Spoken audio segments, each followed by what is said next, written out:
Welcome to this explainer. Today, we're diving right into the hidden and honestly highly lucrative mechanics of a massive global migration pipeline. We'll be unpacking this by following the real, documented journey of three young women, Krishnamaya, Pema, and Soni, all the way from their homes in Nepal straight to the streets of Paris. It's an incredible story that really shows how legal entry systems are being systematically hacked and the massive ripple effects that creates globally. Now, the catalyst for this entire journey really boils down to just one message. It went like this: "Come over, bring others, I will set everything up." This single promise came from Krishnamaya's boyfriend, Ujjwal, who was already living in France. I mean, to these three women, it sounded like the ultimate European dream, right? A guaranteed path to a resident permit and a red passport. But as we're going to see, this promise actually set off a dizzying journey that pulled them straight into an organized trap, perfectly disguised as an opportunity. The journey officially kicks off at Tribune International Airport in Kathmandu. And here's the thing: Krishnamaya, Pema, and Soni didn't start their trip sneaking around in the shadows. Nope. They packed their bags, went right through airport security, and boarded a flight to Mumbai, with a final destination of Vienna, Austria. They were just joining thousands of other young people lured by the bright prospects of earning money and building a future abroad. Tracing their exact path here reveals the fascinating mechanics of what's known as the donkey route. You see, they weren't dodging border patrols or hiding in the back of a truck, well, at least not initially. They actually held perfectly valid 6-month seasonal agricultural visas for Austria. So their entry into Europe was entirely, 100% legal. They were officially documented guest workers. But that legality was just an illusion. For about 25 days, the three women worked the agricultural fields in Austria, harvesting crops exactly as their visas intended. However, there was a glaring, classic red flag of exploitation happening behind the scenes. Literally, from the moment they arrived, their agricultural employer confiscated and held on to their passports, claiming it was for their own security. Yeah, a major red flag. So you're probably wondering, how did they get out? Well, when payday finally rolled around, they executed this pre-planned strategy. They tricked the company into handing back their passports by claiming they desperately needed them to wire their earnings back home to Nepal. And let me tell you, the second those passports were back in their hands, they did not go to the bank. They hit the road immediately, following a route prearranged by Ujjwal, traveling overland through Germany and heading straight toward Paris. This brings us to part one of our breakdown, the game, which is all about erasing identities. This massive transition from documented workers to undocumented migrants is actually known by syndicates simply as the game, and it relies on a very methodical 4-step playbook once the migrants reach a safe house in Paris. Step 1. Destroy all real passports, IDs, and even social media accounts. This makes deportation incredibly difficult. Step 2. Smuggle in fake documents from Nepal. Step 3. Invent a tragic, entirely fabricated asylum story. And finally, Step 4. Rigorously coach the migrants on exactly how to fool the French immigration authorities during their interviews. Basically, they're actively erasing a real identity to replace it with a highly profitable fake one.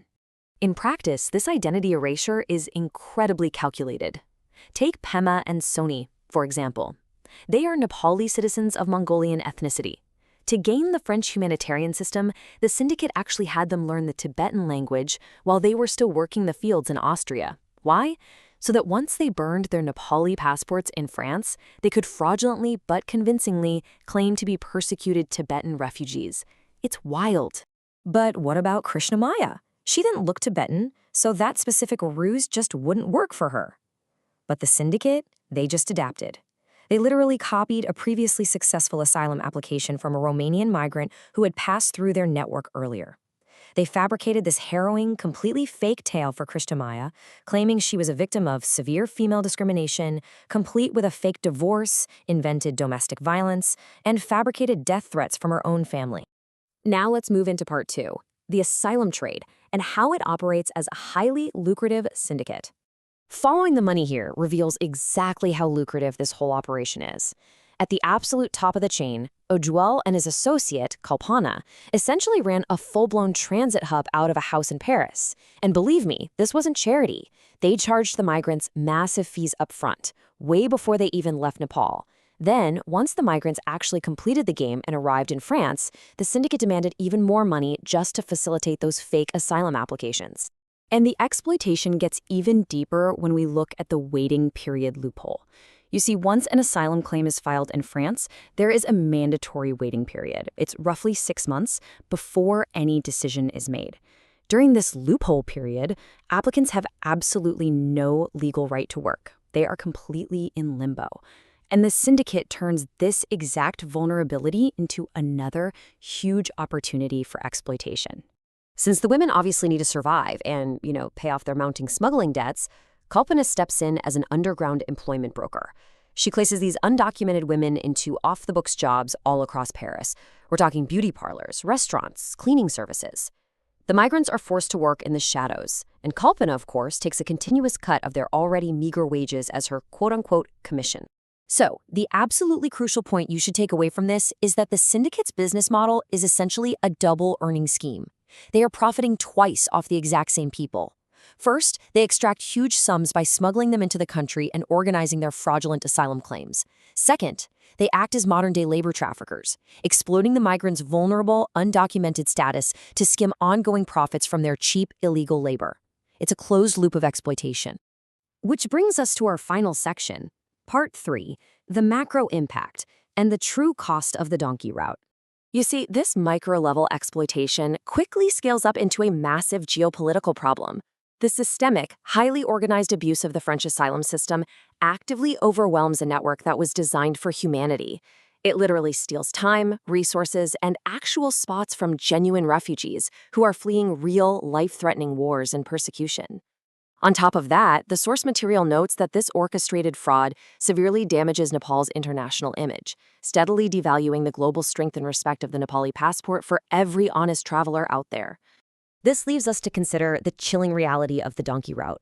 Syndicates like Ujjwal's are getting incredibly rich off of false promises and exploiting legal loopholes.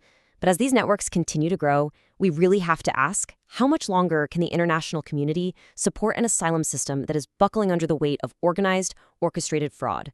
And when the doors finally close because the system breaks down, who will be left paying the ultimate price? Thank you for joining me for this explainer. I really hope it gave you a clear, structured view into this incredibly complex issue.